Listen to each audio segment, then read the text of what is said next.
A story of love, prejudice, and family. The white two-story house standing in a residential neighborhood on the outskirts of Columbus, Ohio, was the epitome of a typical middle-class home. The well-maintained lawn, red brick walkway, and seasonal flowers decorating the front entrance spoke to the meticulous nature of its inhabitants. Every time Emily Thompson visited her childhood home, she felt memories from her girlhood come flooding back. Her father Robert was a serious man who worked as an accounting manager at a local mid-sized construction company, while her mother Dorothy had managed the household as a full-time homemaker. Both were good people with typical Midwestern values, though sometimes the narrowness of those values became apparent. "Emily, welcome home," Dorothy greeted her daughter at the front door. White had begun to mix into her mother's hair, but her smile was as warm as ever. "I'm home, Mom. Marcus is with me too." When Marcus, Emily's husband, appeared from behind her, Dorothy's expression stiffened slightly. It was only for a moment, and she quickly put on a forced smile. "Marcus, welcome." Marcus was a gentle man. He was tall with a trim build and kind, intelligent eyes.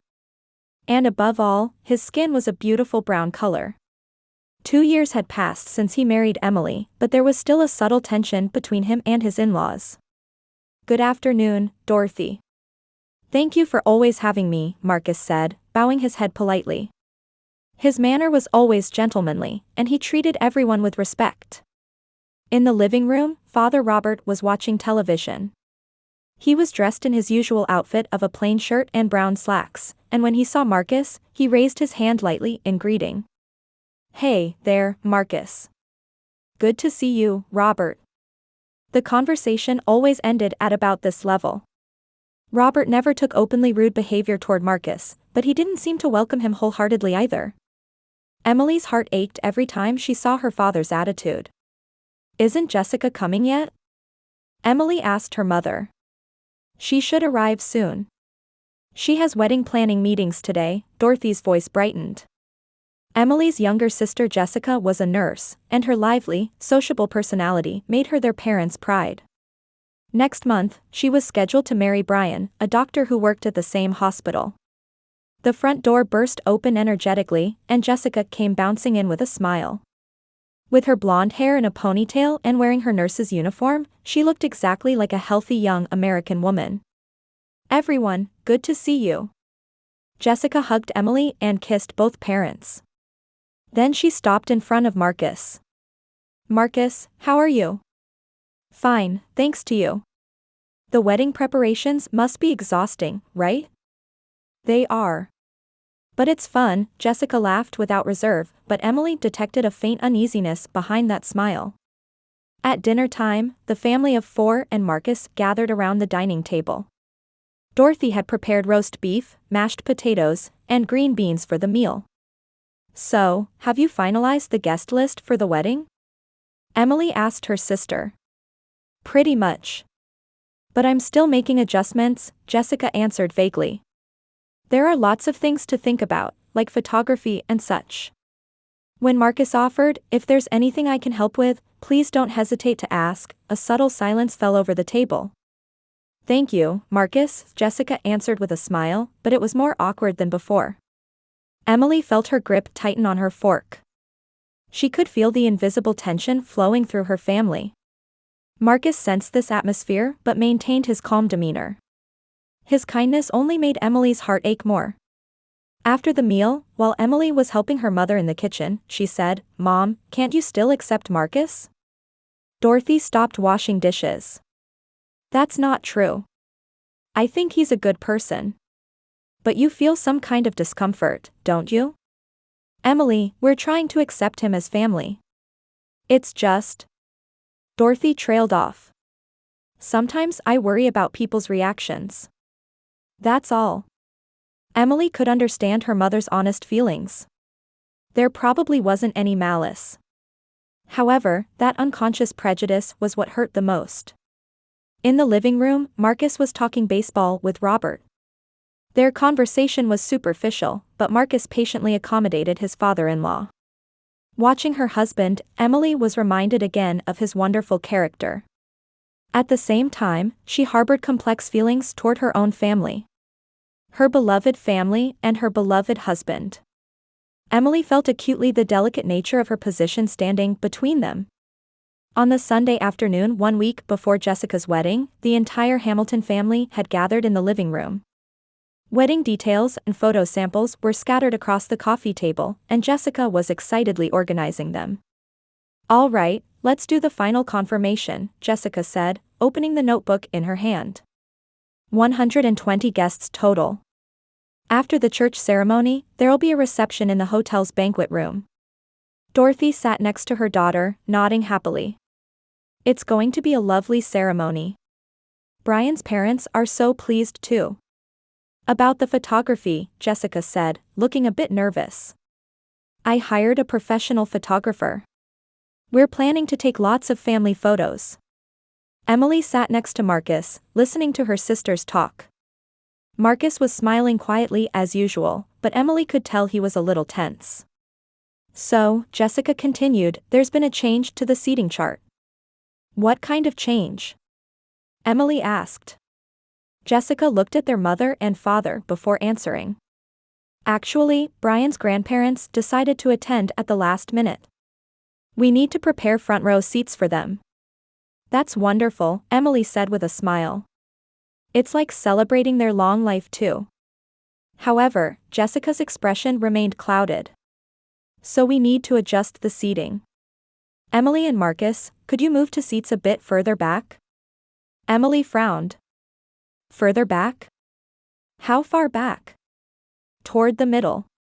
But you'll still be able to see fine." Marcus calmly interjected, "Of course, that's no problem. It's natural to prioritize elderly guests." At that moment, Dorothy said anxiously, "Jessica, about the photographs." "What about the photographs?" Emily looked at her mother. Dorothy answered while fidgeting with her hands. "Well, when I spoke with the photographer, we discussed lighting and how things would look in the photos." "What did you discuss?" Well," Dorothy continued with difficulty. "He said that differences in skin color would stand out very much in the photographs. The professional said that adjusting the lighting would be difficult." Emily's face went pale. "Mom, what are you saying?" "Don't misunderstand, Emily," Dorothy waved her hands frantically. "I don't have any ill will toward Marcus. It's just that photographs last forever." Marcus's expression hardened. He said quietly, "So you're saying that having me there would make the photos look bad?" "That's not what I mean," Dorothy's eyes filled with tears. "But, you know, there's still the matter of unity." "Unity?" Emily's voice trembled. "You mean unity because everyone's white?" Robert leaned forward from the sofa. "Emily, don't blame your mother. She's having a hard time with this too." "I'm the one having a hard time, Dad. When I'm told that having my husband in family photos is a problem, what am I supposed to do?" Jessica suddenly stood up. "I can't stand this anymore." Everyone's eyes turned to her. Jessica's face was bright red, and the emotions she'd been suppressing exploded. "I'll be honest. Your husband is black, isn't he, sis? Everyone knows it, but nobody will say what's really going on, so we can't move forward." "Jessica." Emily stood up. "This is my wedding. The most important day of my life." Jessica's voice became hysterical. "I'm embarrassed, so I don't want him to come. Everyone will be looking. My friends, Brian's family, people from work." Emily stared at her sister in disbelief. "Embarrassed? You're saying Marcus is embarrassing?" "Yes." Jessica shouted through her tears. "Don't you know what everyone will think? They'll whisper behind my back, Jessica's sister married a black man." Marcus slowly stood up. Deep sadness showed on his face. "I understand. I'll refrain from attending." "Marcus, that's not right," Emily grabbed her husband's arm. "You've done nothing wrong." "But I can understand Jessica's feelings," Marcus said quietly. "If it's important to her." "No." Emily cried out tearfully. "You're my husband. Your family. Dorothy said through tears. Emily, try to understand Jessica's feelings too. It's a once-in-a-lifetime wedding. Then what about my marriage? When I married Marcus, did all of you celebrate wholeheartedly? Silence fell. That silence was more eloquent than any words for Emily. Robert opened his mouth heavily. Emily, maybe we can't keep up with the times. But I don't think that's necessarily a bad thing. Dad. We were raised in ordinary families. We have ordinary values. I don't think that's wrong. Robert's voice was full of conviction. Marcus is a good person. I acknowledge that. But what? But there are still differences. We can't deny that. Emily looked around at her family. Her mother was wiping away tears with her head down, her father had his mouth set in a stubborn line, and her sister was still breathing heavily in her excited state. Fine, Emily said quietly. But if Marcus doesn't go, then I won't go either. Emily. Jessica cried out. Even you won't come. Of course. We're husband and wife. We're one. But at least, Jessica continued while tears streamed down her face, at least, could he make his skin lighter? With makeup or something. That way, he wouldn't stand out so much. Emily was speechless at her sister's words. She could see Marcus's shoulders trembling slightly. Jessica Hamilton, Emily's voice was cold as ice. You just said something terrible. Make his skin lighter? What do you think human dignity is? Dorothy tried to mediate. Everyone, let's calm down. I can't calm down, Mom. Emily looked at her entire family. You don't see my husband as a human being. You only judge him by his skin color. Marcus gently took Emily's hand. Emily, that's enough. Let's go home. Marcus. It's all right. I'm used to this, his smile was sad. But it hurts to see you get wounded. Emily gazed at her husband. When she imagined how much prejudice this gentle man had fought against, her heart felt ready to break. I wonder what family really means, Emily murmured to no one in particular. Is family only about blood relations? Aren't people who love each other family? No one answered. Emily and Marcus took each other's hands and left the Hamilton house. On the day of Jessica's wedding, St. Mary's Church on the outskirts of Columbus had been bustling with preparations since morning. The altar decorated with white roses and baby's breath, chairs tied with pure white ribbons, and a snow-white carpet laid down the center aisle. Everything was the perfect stage setting for a wedding. Emily stood in front of her closet at home, hesitating as she held a blue dress. In the week since that family meeting, she and Marcus had talked many times. Her husband said, "You don't have to go," but Emily couldn't miss her sister's wedding. "You're going after all," Marcus said, entering the bedroom. He was wearing a navy blue suit, dressed with his usual elegance. "I'm sorry, Marcus. But Jessica is my sister. No matter how angry I am, she's family." "I understand," Marcus placed his hand on his wife's shoulder. "I'll go with you." "But..." "Emily, I'm your husband. If you're going, I'm going too. That's what being married means." Emily looked into her husband's eyes. There was firm resolve there. When they arrived at the church, the parking lot was already full of cars.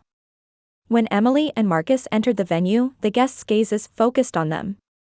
The attention on Marcus was particularly obvious. Some people stared with curiosity, while others showed clear discomfort. "Emily." Dorothy came running over. She was wearing a pale purple dress in an elegant, motherly style. However, her expression was complicated. "Mom," Emily greeted her, but seeing her mother's gaze turn to Marcus made her heart heavy. "Marcus," Dorothy said to her son-in-law. "You came too." "Of course. This is Jessica's important day," Marcus answered politely. At that moment, Robert appeared. He was dressed in a black tuxedo, befitting the father of the bride. When he saw Marcus, his expression hardened. "Hey there, Marcus," Robert gave a perfunctory greeting. "Your seats are prepared in the middle section." "Thank you." Emily was hurt by her parents' attitude. They were treating Marcus as if he were an unwelcome guest. "Let's go check our seats," Emily took her husband's arm. Walking down the church's center aisle, Emily could feel the surrounding gazes. Whispered conversations, curious looks, and sometimes clearly disapproving expressions. Marcus maintained his composure on the surface, but Emily could sense his tension.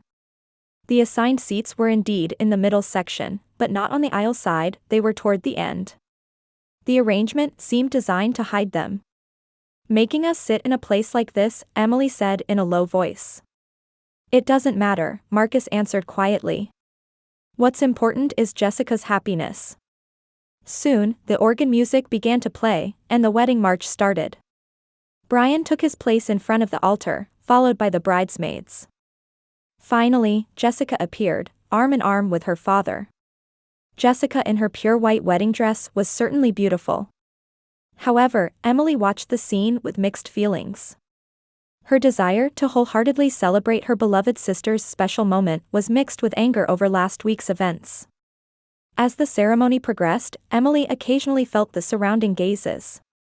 She could tell that the groom's family and friends were particularly looking at Marcus. Those gazes weren't necessarily hostile, but they clearly contained curiosity. While the pastor was giving his blessing to the bride and groom, a small commotion occurred at the back of the church. When Emily turned around, she saw a man quietly entering. The man was wearing a fine suit and carried himself with dignified bearing. When this man spotted Marcus, he showed clear surprise. Then he squinted as if confirming something. After the ceremony ended and the bride and groom exited, Emily and Marcus also stood up. However, the man from earlier approached them. "Excuse me," the man said to Marcus. "Are you?" "Yes." Marcus turned around. "Aren't you Marcus Thompson?" "Yes, I am." The man's face brightened. "I knew it. I'm John Ashley, president of Ashley Construction. You helped us before." Emily looked at her husband. Marcus smiled gently and answered, "Mr. Ashley, it's been a long time. What a surprise to meet you here." "Actually, I'm the groom's cousin," John explained. "But still, what a surprise to meet you here. Are you with your wife?" "Yes, this is my wife Emily," Marcus introduced Emily. "Pleased to meet you. Your husband has been a great help to us," John greeted Emily politely. At that moment, the move to the reception venue began. However, John's presence had subtly changed the atmosphere in the church. Several guests were watching Marcus and John's conversation with interest. At the hotel's banquet room, cocktail hour had begun. Emily and Marcus were standing quietly in a corner, but John approached them again. "President Thompson, thank you for taking time from your busy schedule." "President?" one of the nearby guests asked. "Yes, he's the president of Thompson Construction Company," John answered loudly. "Our company has had a long business relationship with them." The venue began to buzz. Thompson Construction Company was so well known in the region that there wasn't a person who hadn't heard of it. "Why is the president of Thompson Company here?" another guest whispered. "He's the bride's brother-in-law," someone answered. At that moment, Robert approached with a pale face. The largest client of the company where he worked was precisely Thompson Construction Company. "Marcus," Robert's voice was shaking. "You are?" "Yes, Robert," Marcus answered quietly. "Good to see you." The buzzing in the venue grew louder. Jessica and Brian also turned around, wondering what was happening. Jessica's face went pale. "Is the sister's husband really the president of that Thompson Company?" one guest said loudly. "Apparently so." "My goodness. No wonder he seemed so refined." Emily stared at her husband. Marcus maintained his calm expression as usual, but complex emotions dwelt in his eyes. Dorothy said in a trembling voice, "Marcus, you are?" "I apologize," Marcus answered quietly. "I wasn't hiding it intentionally, but I didn't think it was necessary to mention." The venue's attention turned entirely to Marcus. The man who had been looked at with curious eyes just moments before was now being regarded with respectful gazes. Jessica cried out in a trembling voice, "That can't be true, right?" However, the reality was clear. Marcus Thompson was the president of the most successful construction company in the region. And that fact was more than enough to leave the Hamilton family speechless. It took a long time for the venue's commotion to settle down. The guests looked at Marcus with expressions of surprise and confusion. Meanwhile, the Hamilton family members stood as if struck by lightning. John Ashley sensed the situation and said quietly to Marcus, "I'm sorry. It seems I've created an awkward situation." "Not at all, please don't worry about it," Marcus answered calmly. "I was planning to reveal it eventually." Robert approached with a trembling voice. "Marcus, are you really the president of Thompson Construction Company?" "Yes," Marcus nodded quietly. "I'm the founder's son, and I've been serving as president for 5 years." Robert's face went pale. 60% of the annual revenue of the mid-sized construction company where he worked, Hamilton Engineering, came from subcontracting work from Thompson Company. In other words, Marcus was in a position to influence his company's management. "But," Dorothy gasped, "why did you hide it?" Emily finally spoke up. "I was the one hiding it, Mom." The family's gazes all turned to Emily. "What do you mean?" Jessica asked tearfully. Emily took a deep breath. "Marcus wanted to reveal his identity from the beginning. But I stopped him." "Why?" "Because I wanted to be loved," Emily's voice trembled. "Not for status or wealth, but loved as a person." The venue fell silent. Emily continued while looking at her husband. "We met 3 years ago. I was still working as an insurance salesperson then." The memory of that day came back vividly to Emily's mind. It was a rainy Thursday afternoon. Emily was at a small sales office, consulting with a client. The man was asking detailed questions about ordinary life insurance. It wasn't expensive insurance at all, just very standard coverage. "I'm considering insurance for my family," the man, Marcus, said with a serious expression. "I'm thinking about when I get married and have children in the future." Emily was impressed by his sincere attitude.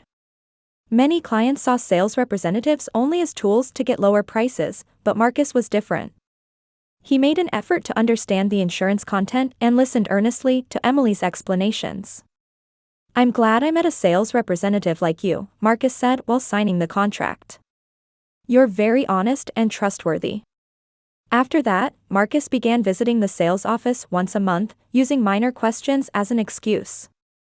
Emily also began to look forward to her conversations with him. He was intellectual, kind, and above all, full of human charm. "Actually, I have something to ask." 3 months later, Marcus appeared just before the office closed. "If you have time sometime, would you like to have coffee?" Emily answered with a blushing face, "Yes, I'd love to." Their first date was at a small cafe. Marcus talked about working in the construction industry, valuing family, and his dreams for the future. However, he didn't speak in detail about his company's size or his position. "My work is quite ordinary," Marcus said modestly. "But I think it's important work that supports people's lives." 6 months after they began dating, Emily learned Marcus's true identity by chance. In an article on the business page of the newspaper, Marcus's photo was prominently featured as the new president of Thompson Construction Company. "Why didn't you tell me?" Emily confronted him, showing him the article. Marcus looked troubled. "I was planning to tell you. But the timing. You approached me while hiding your position? Were you deceiving me?" "No," Marcus looked at Emily with serious eyes. "I was truly attracted to you. At first, I certainly approached you as an ordinary insurance customer, but as I got to know your character, I came to love you sincerely." "But..." "Emily, I've met many women before. But most of them showed interest in my position and wealth. You were different. You saw me as one human being." Emily said through tears, "But you still lied to me." "Yes. I'm truly sorry," Marcus bowed his head. "But please, face me as I am. Look at Marcus Thompson as one man, without his position." That night, Emily continued thinking alone. He had certainly lied. However, she could understand the feelings behind that lie. She could imagine how difficult it was for a successful man to find true love. The next day, Emily called Marcus. Let's start over from the beginning. Emily. But I have a condition. Until we get married, let's keep your real job secret. I won't tell my family either. Why? I want to confirm something too. Whether you truly love me, or whether you see me as a convenient wife candidate. Marcus smiled a little sadly. I understand. But someday we'll have to talk about it. Yes, someday. At the venue, Emily continued while wiping away tears. So Marcus interacted with my family as an ordinary construction company employee. I wanted to confirm how you would see him, whether you would judge his humanity without knowing his position. Dorothy said in a trembling voice, so we. You only judged him by his skin color. Emily's voice was cold. You ignored his kindness, his character, his intelligence, everything. Robert held his head. He realized he had looked at his company's most important client with prejudiced eyes. Moreover, that person was his daughter's husband. Marcus, Robert said in a trembling voice, I. It's all right, Robert, Marcus answered quietly. I'm glad I could learn your honest feelings. Jessica approached while crying. Marcus, I. Jessica, Marcus smiled gently. Today is your special day. Please enjoy it. But I said such terrible things. That's in the past. What matters is how we face each other from now on. The guests at the venue watched this family's complex drama. Reflection showed on many people's faces. The fact that the man they had been looking at with curiosity and prejudice was actually the president of the region's most successful company had greatly shocked their values. John Ashley approached Marcus. Thank you again for today. About next week's meeting, I look forward to working with you. Yes, thank you as well. At that moment, Emily noticed that the guests' gazes had changed. The looks that had been full of curiosity and prejudice just moments before had now changed to respect and awe. However, Emily understood that this too was merely superficial. How ironic, Emily murmured quietly. His skin color hasn't changed, but everyone's way of looking at him changed in an instant. Marcus squeezed his wife's hand. But you saw me from the beginning. That's what matters most. The bride and groom, Brian and Jessica, approached hesitantly.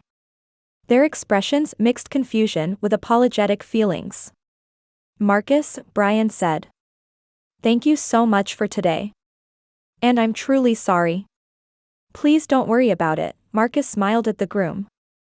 I sincerely celebrate both of your new beginning. In that moment, Emily realized anew her husband's greatness. Even when humiliated, he could wish for others' happiness without showing anger. Regardless of skin color or position, he was truly a gentleman. 3 months after the wedding, on an autumn afternoon, Emily and Marcus were relaxing in their home's living room. Sitting on the spacious sofa and gazing at the fireplace, the two spent quiet time together. Since that commotion, their lives had changed significantly. The first change came to Robert's workplace. Business with Thompson Construction Company continued, but Robert's own position became delicate. When colleagues learned he was the president's father-in-law, they showed complex reactions. Some people suddenly became fawning, while others began keeping their distance. In the end, nobody treats me normally anymore, Robert confided to Emily over the phone recently. They either see me as Marcus's father-in-law, or as a prejudiced fool. Deep regret permeated Robert's voice. He understood firsthand how foolish his prejudice had been. Jessica's situation was even more complex. Her position at the hospital had also changed. The events at the wedding had spread among regional medical personnel through the guests. For her as a working nurse, this reputation in a medical setting that emphasized diversity and equality was certainly not good. Sis, Jessica called Emily last month, crying as she apologized over the phone. I said truly horrible things. To Marcus, and to you. Jessica. My colleagues at work, my patients, everyone looks at me differently now. As a nurse, I should treat all people equally, but I showed such discriminatory attitudes toward family. Dorothy was the most seriously affected of the three. Her reputation in the neighborhood women's association and church community had fallen to the ground. Especially after it became known that Marcus was a local influential person, many people began critically discussing her previous attitude. To think she judged that wonderful company president by his skin color, neighbors whispered. So that's the kind of person Dorothy really was. Dorothy felt increasingly isolated. The social relationships she had built over many years crumbled from a single incident. Meanwhile, Emily and Marcus deepened their bond through this experience. After Marcus's identity was revealed, the two began to value relationships with people they could truly trust. "Your colleagues are really wonderful," Emily said to her husband. "They don't care about skin color at all. At my company, ability and character are the only evaluation criteria," Marcus smiled. "Everyone understands that diversity is our strength." Indeed, Marcus's friends and colleagues welcomed Emily warmly. They were people who valued individual worth regardless of race or background. "True family isn't just about blood relations," Emily murmured while resting her head on Marcus's shoulder. "That's right," Marcus gently stroked his wife's hair. "People who can respect and support each other are true family." The relationship with the Hamilton family wasn't completely repaired. Emily didn't completely reject her family, but she avoided the frequent interactions they'd had before. They would meet on special occasions, but building deeper relationships had become difficult. Last week, Robert called for the first time in a while. "Emily, won't you come to Thanksgiving dinner? You and Marcus together?" "Dad. We were wrong. I want to apologize from the heart. And now I can understand what a wonderful person Marcus is." Emily thought for a moment before answering. "I'll discuss it with Marcus. But don't think we can go back to the same relationship as before." "I understand. But I want to take at least the first step." After hanging up, Emily consulted with Marcus. "Shall we try going?" Marcus said gently. "People can change. With time, we might be able to understand each other little by little." "You're really kind," Emily looked at her husband. "It's because you're here with me," Marcus took his wife's hand. "Because I have your love, I can be tolerant." The evening sun streamed through the window, warmly illuminating the two figures. Emily thought that true love meant seeing the beauty of someone's heart, not their appearance or status. And that real family meant relationships where people could support each other unconditionally. Many challenges still lay ahead of them. However, as two people who loved and respected each other deeply, they would surely overcome any difficulty. For the two who had found true love, their future life would certainly be bright.